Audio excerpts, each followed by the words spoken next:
Elon Musk has taken a nearly 10% stake in Twitter and has become a board member. Now, I want to kind of look at this and some of the implications, what it means, and some things that people aren't talking about and what some takes that I think are probably wrong. First of all, this is a warning to leftists. Not that it's going to become far right.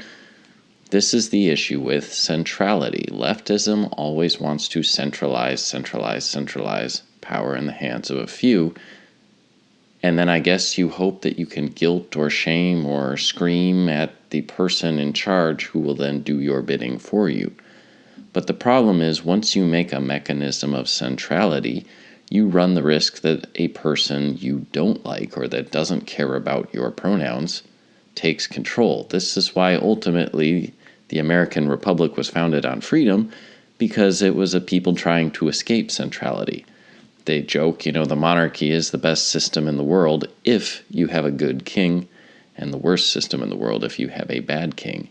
And so this is why we set up a republic with checks and balances and freedoms like freedom of speech, because you're not going to get an unbroken string of good kings or LGB whatever stewards that say what you want. So there's that. You're probably going to see it's just this slow pushback to more freedom. And I want to point out one of the reasons he was able to do this is because there is a culture, there is a growing right-leaning culture, a pro-free speech culture that is cheering this on. Trolling the libs, or whatever you want to call it, has kind of become a national pastime. If this weren't for the lulz, I don't think Elon would have done it. I don't think he's riding in on his white horse as our savior. As I've often said, our best political resolution we can hope for is just gridlock and a government that's so busy fighting amongst itself that they leave us alone to live our own lives. But it is yet again a warning of the consequences of left-wing politics and the dangers of centrality. And in fact, you look at every left-wing cause, it's a call for more centrality. From climate change to top-down solutions to poverty. They're always looking for more power in the hands of a few, and that is always going to be dangerous. Second of all, then there's those that are maybe on the more pro-freedom side that say, it's hopeless. The deep state, the globalist, the entrenched interests, they're too powerful. Elon's put his, foot in a hornet's nest. He doesn't know what he's getting into. I've heard people that claim to be, on the inside of these sort of ops. And it's like when you stick your foot, because they did deplatform a sitting president. So they're clearly powerful and they're clearly doing the bidding of some powerful people. Clinton has her assassins or whatever it is they claim, and he's in trouble. Too much money, too much power, and they're very black-pilled about the whole thing. And here's what I would say. If it were just one narrative against another narrative, I would agree. Right? If truth wasn't involved, if it were just, take a very kind of silly-sounding example.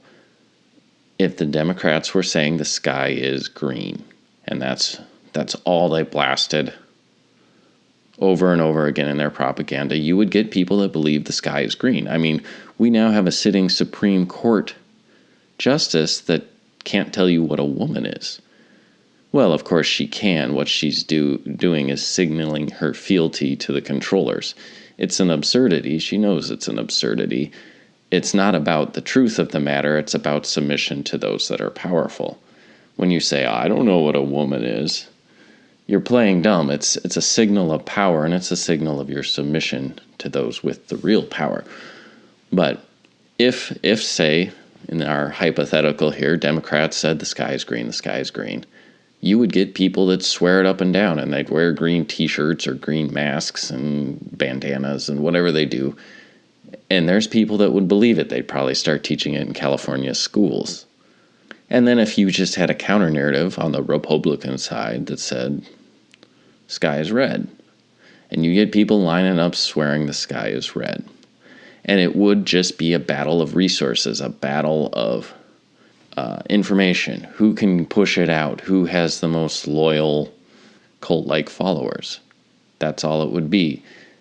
What this does ignore is there is a value of truth. Truth has a virtue all its own. This is something philosophers have discussed since ancient times.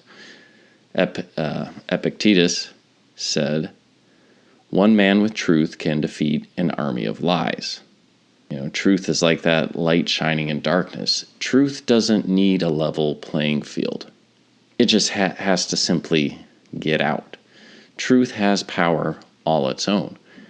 And so, by loosening the speech restrictions, I think it's good. Elon doesn't need an equal and even playing field with equal resources and his own assassins to get rid of journalists that publish stories he doesn't like.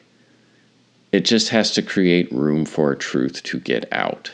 Imagine if the Hunter Biden story hadn't been censored so hard. It very well would have changed the election. So, in our sky example, when the truth gets out, the sky is blue. You go, you want to see the sky's blue? Just look up. And people go, oh, it is blue. I see it now. You want to talk about the ultimate inoculation against disinformation. It's the truth. And once you've been inoculated with truth, it doesn't matter how much you spend. The reason that the controllers have such vast amounts of resources spent in such vast amounts of disinformation is because that's what it takes to perpetrate a lie. And you continually move these goalposts and people are getting whiplash from the change in narrative. But it takes huge amounts of power to push lies. Truth has that quality all its own. These people that have now seen the truth about our dishonest media, you're not putting that genie back in the bottle. They see it and they know it. So then the amount of resources and seeming control that they have becomes irrelevant. So keep that in mind. Truth has a virtue. And so giving it that room gives it room to get out there. And so I think it is a positive development. The other thing is the power of good has other virtues besides the power of evil, the power of truth. And I've talked about this. There's a video I've done on turning words. Kind of my own spin on an old Buddhist idea. They talk about the world is all illusory, but there's like a word or a phrase at a certain level of expanding consciousness where you can suddenly see through the illusions. And I don't know about all that, but I do know we live in an illusory environment of false reporting.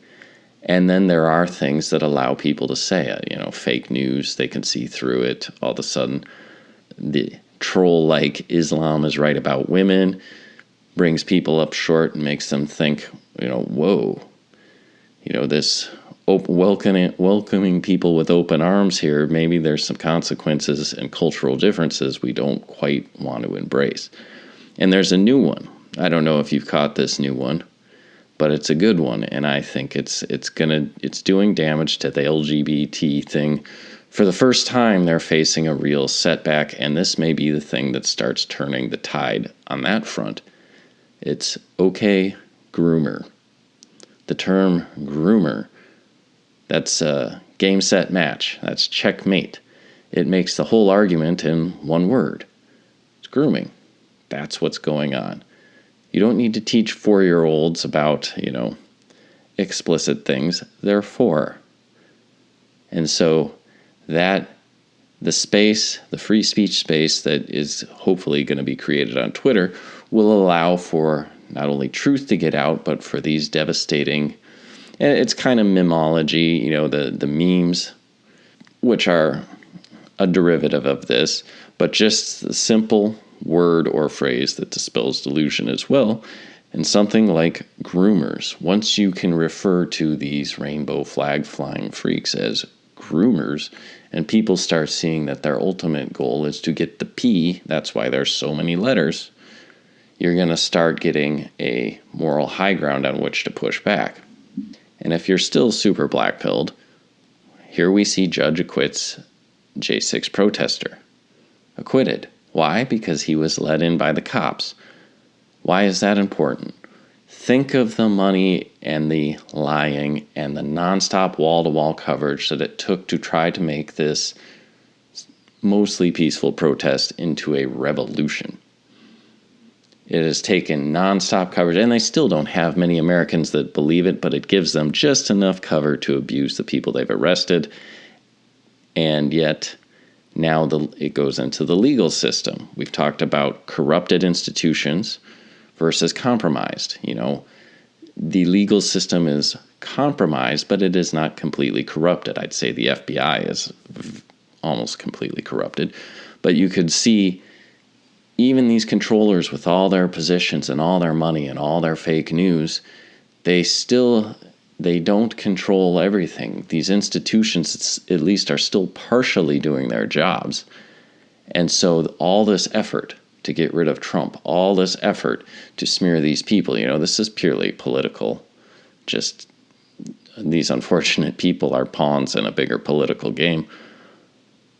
Now it's hitting the courts, and these people are getting off. Awfully hard to call it a revolution when it's like, yeah, no, you were let in, and you didn't really. Taking a selfie isn't overthrowing the government. And so it isn't a cause for blackpilling. It isn't a cause for giving up hope, but it's going to be harder times than we've probably seen in our lifetime. But you can see how Elon Musk here is making a difference, and he's doing it because that culture is supporting him. People doing it for the lulz. He's doing it for fun. He's doing it for branding, of course. But good things are happening. Free speech is still on the rise, and truth has a virtue like a light shining in darkness.